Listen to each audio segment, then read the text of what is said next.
Paano kung ang dating palaisdaan na maraming namamatay na isda ay naging tuloy-tuloy ang harvest? At paano kung ang 1-month-old na tilapia mo ay halos marketable size na agad? Ito ang kwento ni Rico, isang fish farmer na nakahanap ng solusyon gamit ang ATOV. Si Rico ay may palaisdaan kung saan siya nag-aalaga ng red tilapia. Ang red tilapia ay kilala rin bilang kingfish o golden tilapia dahil sa magandang kulay nito at sa magandang kalidad ng karne.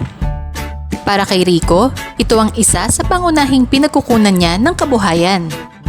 Pero tulad ng maraming fish farmer, hindi rin naging madali ang kanyang karanasan. Isa sa pinakamalaking problema niya noon ay yung kulang sa oxygen ng tubig sa pond. Dahil dito, nagiging mahina ang isda.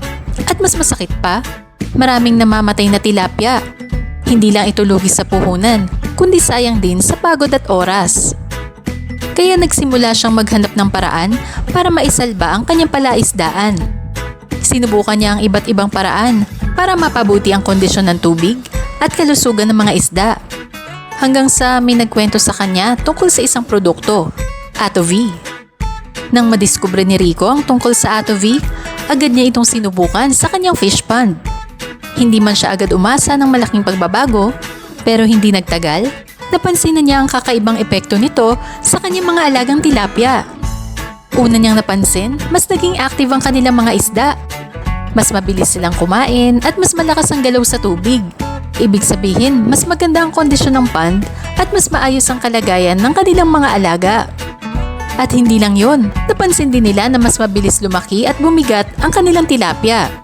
Sa kanilang farm, ang 1-month-old na tilapia ay halos marketable size na.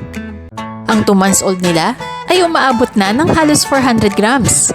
At may mga pagkakataon pa na may nakaharvest silang tilapia na 15 inches ang haba at tumitimbang ng hanggang 1.1 kilo. Isa pang napansin nila, mas manamis-namis ang lasa ng kanilang tilapia at hindi malansa. Ito ang dahilan kung bakit mas gusto ito ng kanilang mga customer. Ngayon, tuloy-tuloy na ang kanilang harvest. Hindi nila kailangan palitan ang lahat ng isda sa pond. Kinukuha lamang nila ang malalaki at ready for harvest, habang ang mga maliliit ay nananatili sa pond para patuloy na lumaki.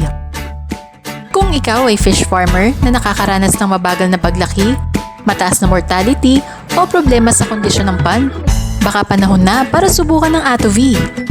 Tulad ni Rico, maraming fish farmer ang nakakita ng pagbabago sa kanilang alaga.